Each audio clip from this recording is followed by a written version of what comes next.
Hello everyone. This is my weekend review. I got taught last week how to put my videos in HD 60 or something. I've only got a very old iPhone, very old one. It's like a mini. I got an iPhone mini, but an old one. But I can make it HD apparently. But anyway, this is a weekend review. I've already reviewed Parker, Bacoli, Jean, Caballel. And that was 18 hours ago now. Nothing really, my opinion hasn't changed really. I watched Parker Bacoli again. It's a beautiful right hand from Parker. Yeah, him and Caballel, brilliant. But, you know,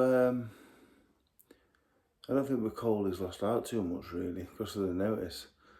I've seen a few comments saying he shouldn't have took it, but if he's going to clear 7 figures, and would I take 7 figures to get knocked out? I genuinely don't think I would, actually. But I can see the temptation behind it, and I reckon they're probably fully expected to win, even under them conditions. But he never. But anyway, that's gone and that's been and gone. So anyway, moving on. Weekend review. I've been away all week actually. Been at La Finca. It's like I think it's a golf resort. I might be wrong. I've been playing golf every morning. I say playing golf. I've been doing like putting practice. The driving range. I can't hit the ball off the ground, but I'm a good putter. I'm not a good putter. By what standard would I be good? I do like par threes on a 30-foot putt, and I usually end up 1 over per hole. Anyway, had an amazing time. My friends at Welcome Estate, they looked after us amazingly well. Like honestly, I've been all over the world with the boxing and been looked after well everywhere. The world's full of nice people, but genuinely, I've never had a better time away anywhere. I've never had a better time at home actually. I didn't get asked to do the dishwasher once while I was there, or get called fat. My diet starts tomorrow. Been getting nagged at the last few weeks. Look at you. But I'm pretty big, to be honest. Anyway, moving on again, back to the boxing.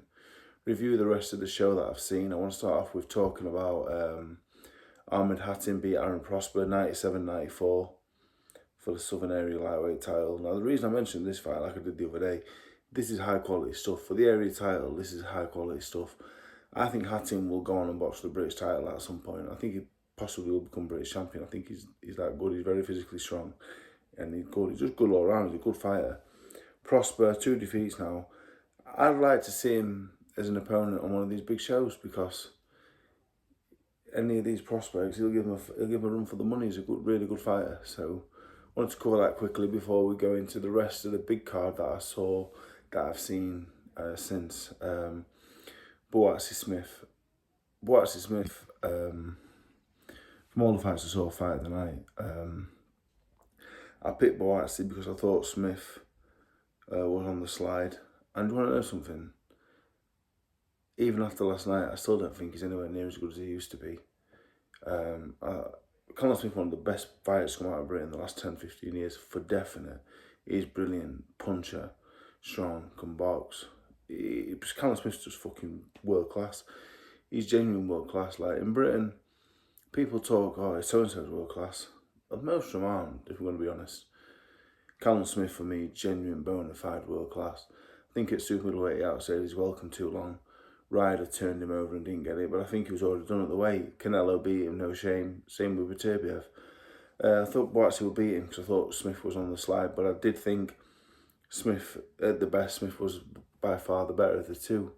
And last night, I think Smith just showed he had enough left. I don't think Callum Smith is as good as he used to be. I really don't. But he still has top class fundamentals. He can still punch. The body punching was unbelievably good.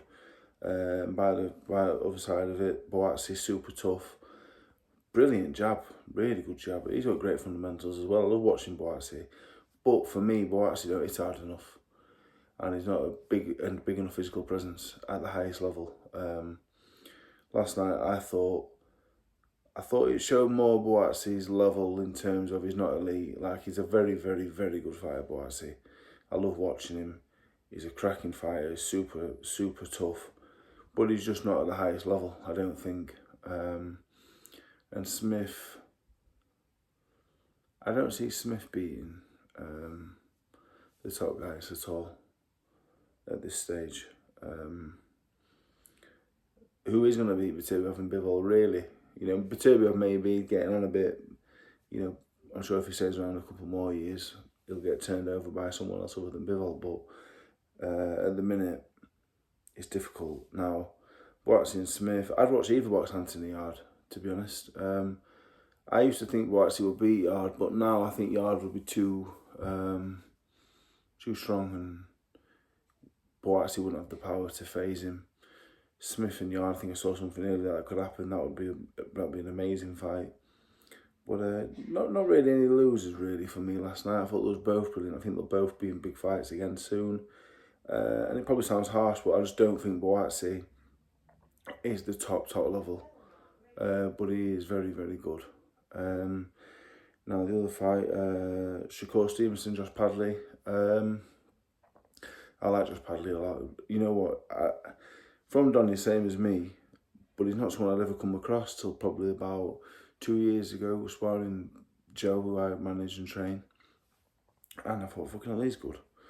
Because Joe spars everybody, he sparred everyone. And when we sparred Padley, he said he's good him, really good. And you know when they're good, because they'll give Joe an hard spar. But then we got the call to sparring for Chamberlain. And the first two spars Joe had with him, Joe was... this is not talking out of turn. Like, Joe was top side of it, and I thought, he can't beat Chamberlain. We had 2 or 3 weeks where they didn't spar, come back, and Padley was fucking giving it to Joe the next 2 spars, and it would do really competitive. But Joe was twice the size of him, and I thought, this kid's really good. I knew he was good, but when he had some hard spars. Started camp, Joe's always fit, and I thought he came back and he was clever, really tough, heavy-handed. And when I looked at him, I thought, fucking hell, I thought, you're really good. Really good. He's really got something about him. And then he went and beat Chamberlain. And I'll be honest, I was shocked purely because at 140, I thought he'd be too small. Because when he was fighting Chamberlain, I thought, this fella's a fucking super featherweight, you know. We talked about him fighting Dalton Smith at 140. Padley, for me, at 135, I think he can compete with anyone. I don't think he'd beat Stevenson with a full camp, don't get me wrong. I'm not sure he's going to trouble the elite, but you put him in with anyone. He's clever, he's tough. You know, with 4 days' notice, he's still fit. He deserves another crack at the top level for definite. I rate him, and a really nice fella as well. I do like him, and I'll tell you why. The main reason. We did something with my YouTube, and he took me microphone, home by accident, and he returned it. Came to my house and returned it, and he didn't need to. That might sound pathetic, but I love shit like that. I thought, you know what, fucking fair play. I really like him, and he can really fight. I wouldn't want to see him box Dalton Smith because he's not a super lightweight in a million years. But at lightweight, which is where I presume he'll stay, I'd put him in with anyone. I'd give him a chance. Him and Maxie Hughes for Doncaster would be a fucking cracker. Him and Sam Noakes. I'm sure the Chamberlain rematch is there for him. I wish him nothing but the best. I really do. He's good. Really good, and a good fella. As for Shakur Stevenson, he's a pound-for-pound talent, but he can't punch for toffee. And it's mad, really, because that shows how good he is, because he don't punch at all.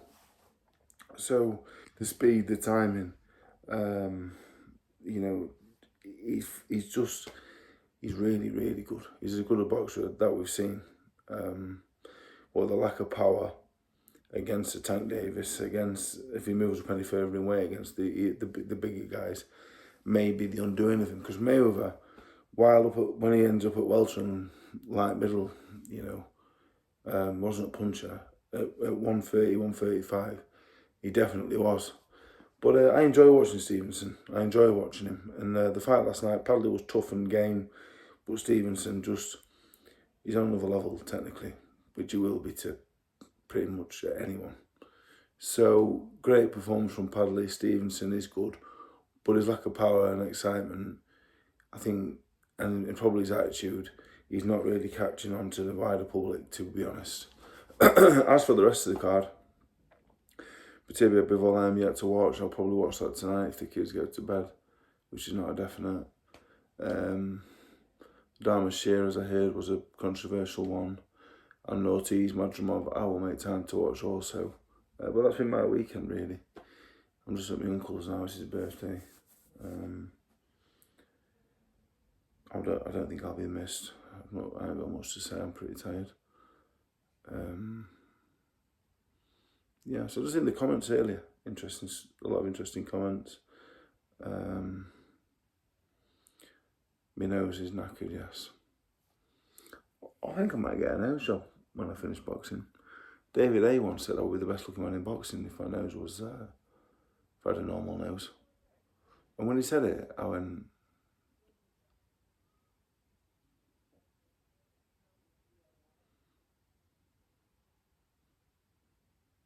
thank you.